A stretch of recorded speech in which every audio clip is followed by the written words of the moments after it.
এটা নবমীর রাতের ভিডিও। যেহেতু এডিট করতে দেরি হয়ে গেছে তাই জন্য তোমাদের সাথে শেয়ার করতে পারিনি, তাই আজকে শেয়ার করছি।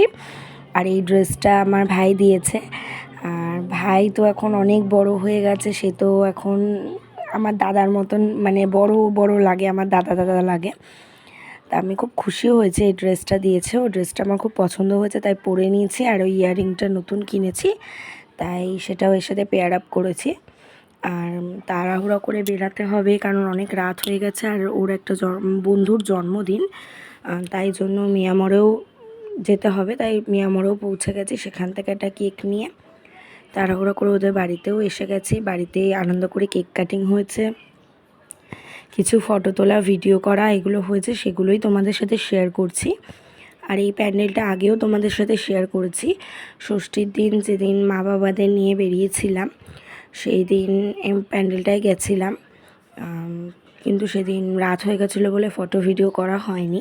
তাই আজকে যেহেতু ওরা দেখেনি তাই জন্য আবার গেছিলাম, তাই সেখানে ফটো ভিডিও তুলে নিয়েছিলাম। আর ওখানে একটা মানে লাইটিং দিয়ে সেলফি জোন করা ছিল, তাই প্রত্যেকে যারা গেছে ওখানে সবাই তুলছে, আমরাও তাই ওখানে ফটো তুলে নিয়েছি। সেই কিছু ক্লিপ তোমাদের সাথে শেয়ার করেছি। আর এই প্যান্ডেলটা গঙ্গানগরের একটা প্যান্ডেল, খুব সুন্দর হয়েছিল, ঠাকুরটাও সুন্দর। আর সবাই মিলে আমরা ফটো তুলে এখন গেছি গঙ্গানগরের একটা হোটেলে খেতে। হোটেল বলবো না, একটা ফাস্টফুড সেন্টারে খেতে গেছি। ওখানে মোমো অর্ডার করা হয়েছিল 5 প্লেট, তাই আমরা মোমোটা খুব টেস্টি ছিল, চাটনি মানে ওভারঅল টেস্টটা খুব ভালো ছিল, খালি ফিলিংটা একটু কম লেগেছে আমাদের, এটাই। তারপরে ওরা তো বাড়ি চলে গেছে, একটা ছোট বেবি ছিল, ও ঘুমিয়ে পড়েছে, সেই জন্য ওরা বাড়ি চলে গেছে। আমরা দমদমের দিকে এসেছি, আসার পথে কয়েকটা ঠাকুর পড়েছিল, সেগুলোও দেখেছি। আর এইখানটা হচ্ছে সবথেকে ভালো একটা ব্যাপার, ছেলে তো খুব আনন্দ পেয়েছে এটা দেখে, যেহেতু এই থিমটা ছিল হীরক রাজার দেশের।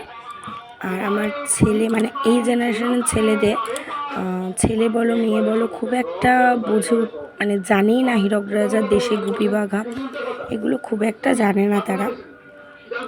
তাই এই থিমটা ওর খুব ভালো লেগেছে, ও ঘুরে ঘুরে প্রত্যেকটা জিনিস দেখছে। আর এখানে হীরক রাজার দেশেরই কিছু ভয়েস চলছিল, আরও ভালো লাগছিল শুনতে, সেটাই ও ঘুরে ঘুরে মনোযোগ দিয়ে দেখেছে। যেহেতু ওর কাছে এটা নতুনত্ব ব্যাপার, আমরা তো এই জিনিসটা আগেও দেখেছি, আগে গল্প শুনেছি, বই দেখেছি, অনেক কিছু, ওদের কাছে নতুনত্ব। আর এই ঠাকুরটা মানে ভিডিওতে ফটোতে কতটা ভালো লাগছে জানি না, সামনে থেকে অসাধারণ, সিম্পলের মধ্যে অসাধারণ ঠাকুর ছিল, মানে কি বলবো, প্রচণ্ড পরিমাণে ভালো লেগেছে এটা।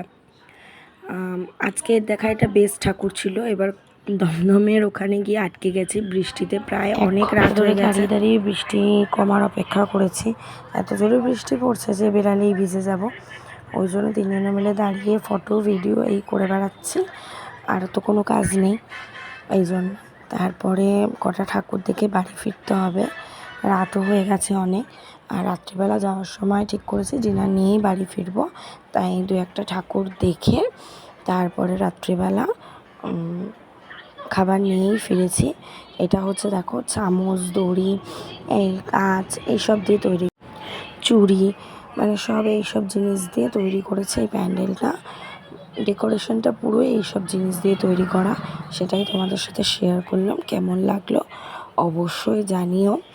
আর রাত্রিবেলা ফ্রাইড রাইস আর চিকেন কষা নিয়ে বাড়ি ফিরেছি, এতটাই খিদে পেয়ে গেছে, কোনো রকমে জামাকাপড় ছেড়ে হাত পা ধুয়ে খাওয়া চালু করে দিয়েছে।